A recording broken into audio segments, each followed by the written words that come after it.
గంగా,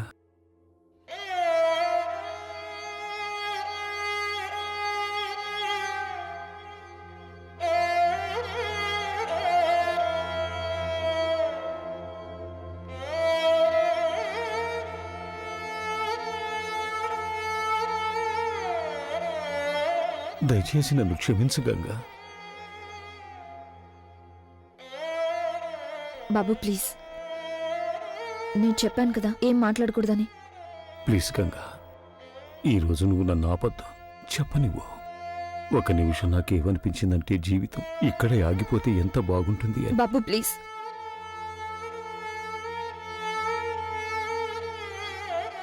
మీరు మీరు దయచేసి ఇలా మాట్లాడకండి. మీరు ఇలా మాట్లాడితే మేము తట్టుకోలేం. ఈరోజు నన్ను మాట్లాడనివ్వు గంగా, లేకపోతే మనసులో ఉన్న భారం ఎప్పటికీ తగ్గదు. నేను నీకు న్యాయం చేయలేకపోయాను. నా కారణంగానే నువ్వు సాగరు వేరుగా ఉన్నారు. మీరిద్దరూ కలిసి ఉంటే చూడాలని ఆశగా ఉంది, కానీ నేను అది నిజం చేయలేకపోయాను. కానీ నేను సరైన సమయంలో సరైన నిర్ణయం గనక తీసుకుని ఉంటే ఇలా జరిగుండేది కాదు. లేదు బాబు, ఇలా జరగడానికి మీరు బాధ్యులు కాదు. ఎందుకు మిమ్మల్ని మీరు బ్లేమ్ చేసుకుంటారు? తప్పంతా కాలానిది, సమయానిది, తలరాతది. అందుకని ప్లీజ్ మిమ్మల్ని మీరు బాధ పెట్టుకోకండి. అలాగే నా గురించి కూడా కంగారు పడాల్సిన అవసరం ఏం లేదు. నేనెక్కడికి వెళ్ళడం లేదు. మీకు పూర్తిగా నయం అయ్యేంత వరకు నేను ఇక్కడే మీ కళ్ళ ముందే ఉంటాను.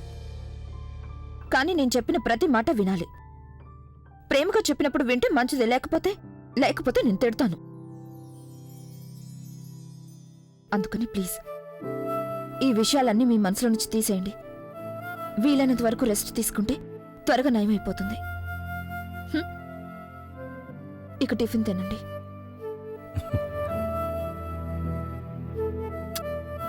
మీరు టిఫిన్ చేయండి, నేను ఇప్పుడే వస్తాను.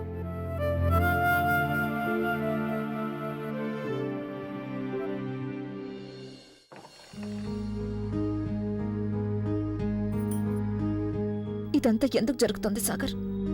అసలు ఏం జరుగుతుంది?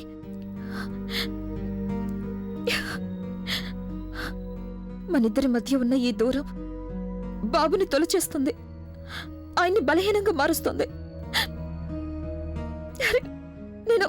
నేను ఎలా చెప్పాలి బాబుకి? ఎలా నచ్చ చెప్పాలి?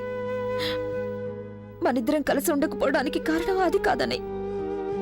ఏ విషయానికి మనం దూరం అయ్యామో బహుశా దానికి ఎలాంటి పరిష్కారం లేదేమో. మనిద్దరి మధ్య ఉన్న ఈ ప్రాబ్లం బహుశా ఎప్పటికీ సాల్వ్ కాదు. దీని గురించి బాబు గారికి ఎలా చెప్పాలి?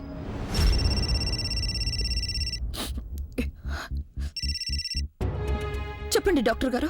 రిపోర్ట్స్ వచ్చేసాయి గంగా, హాస్పిటల్కి వచ్చి కలెక్ట్ చేసుకోండి. అలాగే డాక్టర్ గారు, వస్తున్నాను. అన్నట్టు గంగా, వీలైతే మీరు ఒంటరిగానే రండి. నువ్వు ఇంకేమన్నా చెప్పాలా? ఇంకేమన్నా అబద్ధం చెప్పాలనుకుంటే చెప్పేయి. నేను చూడాలనుకుంటున్నాను నన్ను మోసం చేయడానికి నువ్వు ఎంత నీచానికి దిగజారగలవు అని. ఎందుకు ఆలియా, ఎందుకు నువ్వు ఇలా చేసావు? నీకు తెలుసు కదా నానమ్మ తర్వాత నీ ఒక్కదానిని కదా నేను పూర్తిగా నమ్మేది. ఏమన్నావు నువ్వు? ఈ మధ్య అన్నిటినీ మర్చిపోతున్నావా? అది చాలు. వాటిలో ఉన్న శక్తి విషయాన్ని గ్రహించి మనకు వివరిస్తాయి.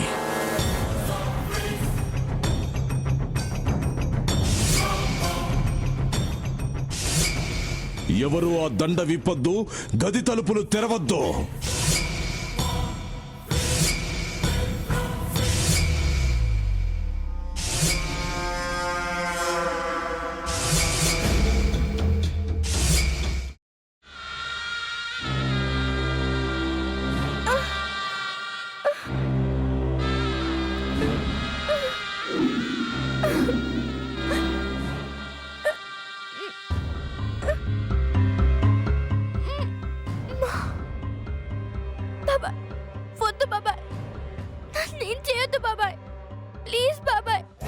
నీకు నిజం తెలిసినప్పుడే నా ఆలోచనలో నువ్వు చచ్చిపోయావు. అబ్బా ప్లీజ్ కొంచెం తినండి ప్లీజ్. భీమారావు గారు మీరా? ఇగో మీరా కాదు సక్కుబాయ్. అవును, మీ పనామే లేచిపోయిందని చెప్పి కంప్లైంట్ ఇచ్చినావు కదా. రేయ్, ఆయన కంప్లైంట్ ఇచ్చింది లేచిపోయిందని కాదు, కనిపించడం లేదు అని. అచ్చా, అట్లానా? సరే మేడం. ఇడియట్. ఆ వంట మనిషి పేరేంటన్నారు? రత్తాలు మేడం. ఏం పెద్ద మంచి, నీ వంట మంచిని కూడా మేడం అని పిలుస్తావా? రేయ్ హాఫ్ బ్రెయిన్,